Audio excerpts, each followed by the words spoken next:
Boche Gold and Diamonds. Buy now, pay later. Pipe line സ്ഥാപിക്കാൻ railway അനുമതി നിഷേധിച്ചതോടെ ഒറ്റപ്പാലത്തെ മലിനജല ശുദ്ധീകരണ പ്ലാന്റിന്റെ രൂപരേഖ മാറ്റാൻ ധാരണ. പ്ലാന്റിന്റെ പൈപ്പ് ലൈൻ റെയിൽവേ ഭൂമിയിലൂടെ കടന്നുപോകുന്ന രീതിയിലുള്ള രൂപരേഖ മാറ്റി നിർമ്മാണം പുനരാരംഭിക്കാനാണ് നഗരസഭയുടെ തീരുമാനം. റെയിൽവേ ഭൂമി ഒഴിവാക്കി പൈപ്പ് ലൈൻ ചെർപ്പുളശ്ശേരി റോഡ് ഭാഗത്തേക്ക് നീട്ടാനാണ് തീരുമാനം. ഇതോടെ റെയിൽവേ അനുമതി എന്ന പ്രതിസന്ധി മറികടക്കാം. ഇതോടൊപ്പം ഒറ്റപ്പാലം താലൂക്ക് ആശുപത്രിയിലെ മലിനജല സംസ്കരണത്തിനും പ്രയോജനപ്പെടുത്താം. RS റോഡ് വഴിയുള്ള പൈപ്പ് ലൈൻ പദ്ധതിയാണ് ഒഴിവാക്കിയത്. RS റോഡ് ഉപയോഗിക്കുന്നതിന് നഗരസഭ വാടക നൽകാത്തത് മൂലമാണ് പദ്ധതിക്കുള്ള അനുമതി റെയിൽവേ നിഷേധിച്ചത്. 23 ലക്ഷം രൂപ നഗരസഭ നൽകാനുണ്ടെന്നാണ് റെയിൽവേയുടെ കണക്ക്.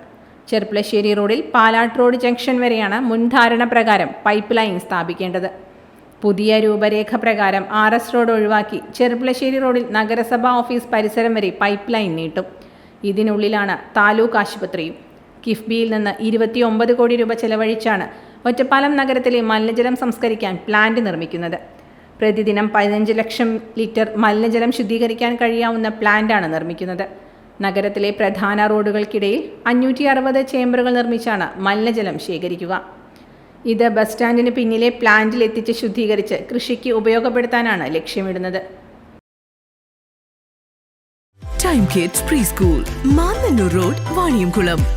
Dot view news. കാഴ്ചകളാണ് ലോകം, കണ്ടു തുടങ്ങുക.